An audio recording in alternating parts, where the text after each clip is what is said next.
안녕하세요, 무비프레스 시청자 여러분. 저는 호스트 고쌤입니다. 지난 시간까지 오드리 헵번과 마릴린 monroe 어떠셨나요? 옛 추억이 새록새록 되살아야죠. 자, 그런데 여배우는 할리우드에만 있는 게 아닙니다. 오늘은 유럽으로 대서양을 건너가 보도록 하겠습니다. 오늘의 주인공은 바로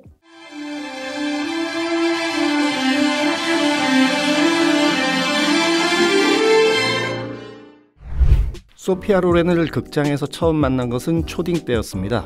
액션 스릴러 영화 카산드라 크로싱.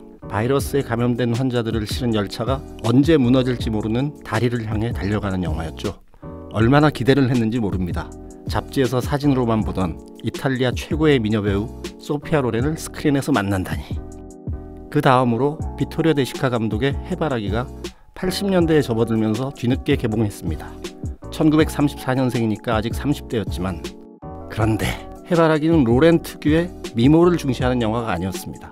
오히려 네오리얼리스트였던 비토리오 데시카 감독이 진지하게 전쟁의 기억을 우울하게 되살리는 영화였죠. 로렌은 전쟁에 나갔다가 러시아로 끌려간 남편을 찾아 나서는 수뇌보의 여인으로 팍팍 늙어가는 연기를 했습니다. 70년대라면 로렌의 인기가 절정을 지나고 그녀만의 섹스 어필한 매력은 최고점을 찍고 서서히 하향 곡선을 긋던 시기죠. 소피아 로렌은 1950년 16살 때 미인 대회에 출전하면서 그 미모를 드러내기 시작합니다. 50년대에 소피아 로렌을 처음 만난 건 TV 화면이었습니다. 어머나, 이게 누구야? 깜짝 놀랐습니다. 돌고래 위의 소년이라는 제목으로 방영했던 것 같은데 해녀라는 제목으로도 개봉했던 영화죠. 물에 젖어서 딱 달라붙은 수영복. 아니, 수영복이라기보다는 그리스 가난한 해안 동네의 해녀니까 옷을 걸치기는 걸쳤는데 몸에 착 달라붙었으니 몸매가 고스란히 드러나고 아무튼 어린 나이에 보기에 참 부담스럽더군요. 그러면서도 아찔해서 죽는 줄 알았습니다. 육감적이라는 게 무엇인지 그런 느낌을 초딩 때 알게 만들어버린 배우가 바로 소피아 로렌이었습니다. 지금 생각해도 숨이 턱하니 막히는 기억이었죠.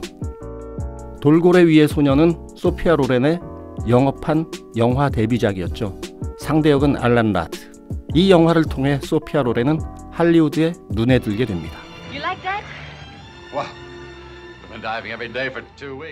소피아 로렌, 고전적인 미인상은 아니지 않나요? 찢어진 듯한 눈, 살짝 드러나는 광대뼈, 두툼한 입술.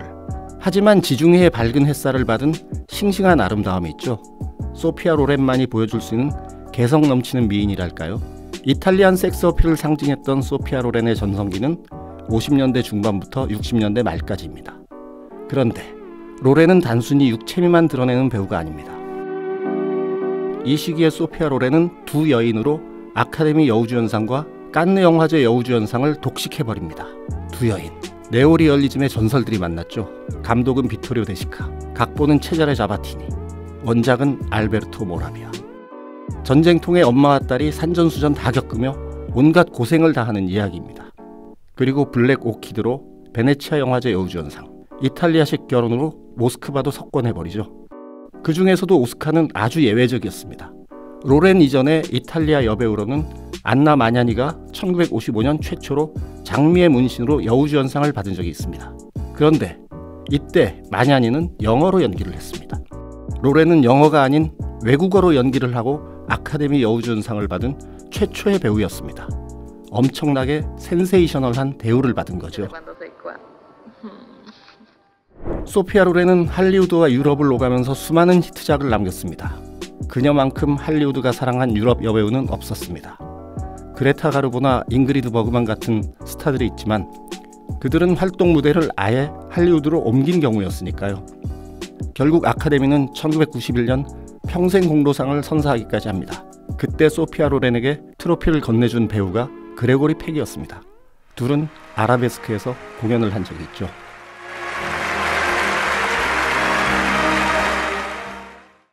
소피아 로렌은 드물게 할리우드와 장기 계약을 맺고 영화를 찍었던 유럽 스타였습니다. 파라마운트와 5편을 찍기로 계약을 하죠. 1957년 캐리 그란트, 프랭크 시나트라와 자랑과 정열, 존 웨인과 레전드 오브 더 로스트, 1958년 안소니 퍼킨스와 느릅나무 밑의 욕망, 윌리엄 홀든과 열쇠, 안소니 킹과 블랙 오키드, 그리고 다시 캐리 그랜트와 하우스보트, 1960년에는 클라크 게이블과 나폴리의 기적을 찍습니다. 이후에도 소피아 로렌을 향한 할리우드의 구애는 끊이지 않습니다. 찰톤 헤스톤과 엘시드, 스티븐 보이드와 로마 제국의 멸망, 폴 뉴먼과 레이디 엘, 말론 브란도와 홍콩의 백작 부인, 그레고리 팩과 아라베스크, 피터 오툴과 라만차의 사나이. 소피아 로렌이야말로 이탈리아가 난 최고의 수출 상품이었죠. 이렇게 할리우드 대형 스타일과 공연을 많이 한 유럽 여배우는 일찍이 없었습니다.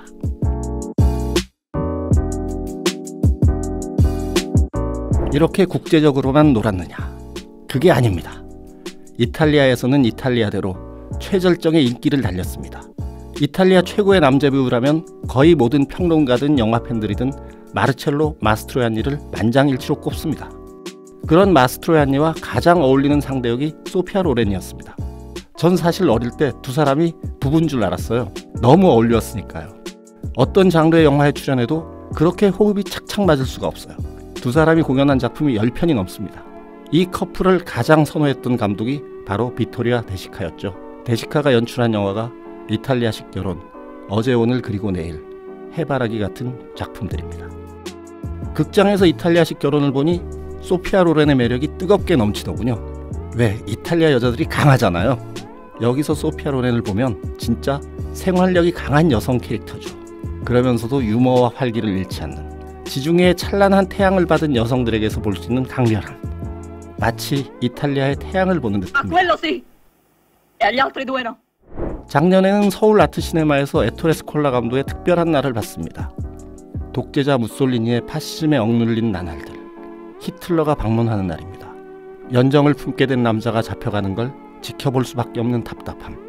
소피아 로렌은 무척이나 특별한 감정으로 연기에 임했을 겁니다. 하나밖에 없는 여동생이 베니토 무솔리니의 막내 아들과 결혼을 했으니까요. 우울한 역사를 회고하면서 반성하게 만드는 어느 특별한 날. 그날은 결코 기쁜 날은 아니었습니다. 90년대 어느 날에는 코아 아트홀에서 로버트 알트만 감독의 패션쇼를 보았습니다. 소피아 로렌과 마스트로이안니가 다시 만나더군요. 눈물이 글썽거릴 정도였죠. 도대체 몇십 년을 함께한 겁니까? 탱탱하게 젊은 시절부터 주름살이 늘어난 노년까지 작품을 하면서 만난다는 것이, 세월이 흐른다는 것이 어떤 것인지 물씬 느끼게 해주더군요. 그런데 정말 궁금한 게 있습니다. 왜 평론가들이 추천하는 걸작에는 소피아 로렌의 모습이 보이지 않는 걸까요? 60년대 내내 개봉 당시에는 전 세계를 떠들썩하게 만들면서 열광시켰고 손에 꼽히던 머니 메이킹 스타였는데 말이죠. 이탈리아 여배우 하면 안나 마냐니를 비롯해서 펠리니 영화에 계속 등장하는 줄리에타 마시나나, 비스콘티 영화에 나오는 클라우디아 카르디날레, 그리고 안토니오니의 영화에서는 모니카 비티를 쉽게 연상할 수 있잖아요. 그런데 비토리오 데시카의 영화에 수없이 등장한 로렌의 존재감은 왜 덜한 걸까요? 데시카 감독은 구두 닦기, 자전거 도둑, 어제 오늘 그리고 내일, 핀지 콘티니스의 정원으로 4번이나 오스카를 수상했습니다.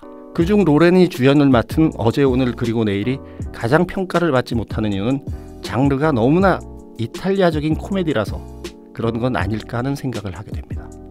데시카는 구두 닦기와 자전거 도둑으로 워낙 네오리얼리스트로서의 이미지가 강하게 구축되어 있지만 50년대 이후에는 이탈리아 사람들이 좋아할 만한 코미디를 많이 만들었습니다. 사실 소피아 로렌은 페데리코 펠리니와도 영화를 하려고 했습니다. 그런데 펠리니가 1993년에 먼저 세상을 떠나고 말았죠. 그런데 로렌의 가장 최근 작 중 하나가 바로 뮤지컬 나인입니다. 보신 분은 아시겠지만 나인은 펠리니의 8과 2분의 1에서 영감을 받은 작품입니다. 8과 2분의 1에서 귀도 역은 마스트로이안니가 맡았는데 펠리니의 페르소나와 같은 역할이었죠. 그런데 나인에서는 로렌이 귀도의 어머니 역을 맡습니다.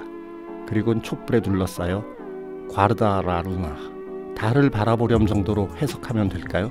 Guarda la luna, she hangs in the sky, beaming her blessed. 그 노래를 한 곡 부르고 내려가죠.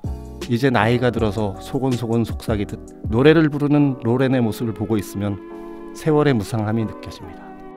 소피아 로렌은 카를로 폰티와 결혼했습니다. 무려 22년 연상이었죠. 국제적인 제작자로 펠리니의 길, 장리 고다르의 경멸, 데이비드 린의 닥터 지바고, 미켈란젤로 안토니오니의 욕망 등을 제작했습니다. 정말 막강한 라인업을 구축한 이탈리아 영화계 최강의 권력자였습니다. 카를로 폰티는 소피아 로렌과 재혼을 했는데 당시 이탈리아에서는 이혼이 금지되어 있었습니다. 전처와 법정 소송까지 불사해가면서 로렌과 결혼을 한 거죠. 그런데 소피아 로렌이 두 편의 영화를 함께 찍은 캐리 그랜트와 사랑에 빠졌을 때 심정이 어땠을까요? 온갖 매스컴들이 두 스타의 스캔들에 난리가 났었죠. 그런 로렌을 이탈리아로 돌아오게 하기 위해 카를로 폰티는 온갖 공을 들입니다.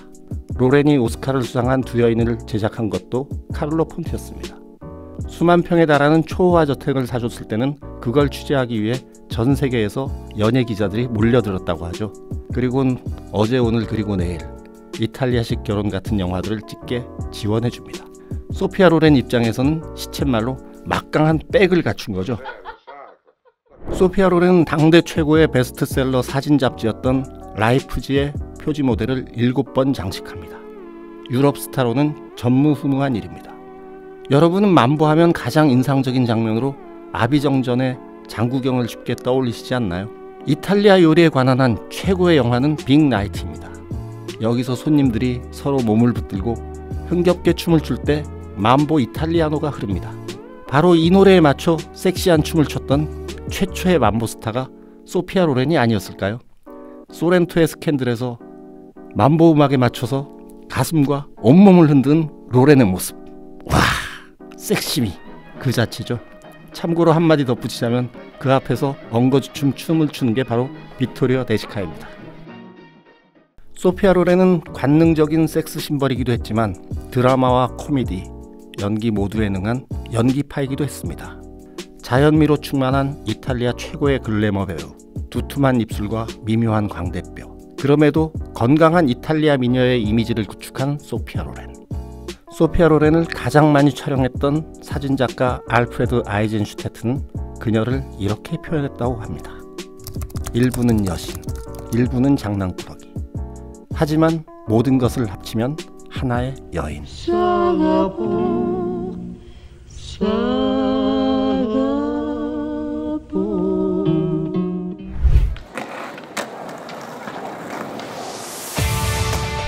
자, 오늘 들려드린 소피아 로렌 이야기 어떠셨나요? 앞으로도 매력적인 여배우들의 이야기는 무궁무진하게 펼쳐집니다. 그럼 다음에는 또 어떤 배우의 이야기를 들려드릴까요? 기대해주세요. See you next movie!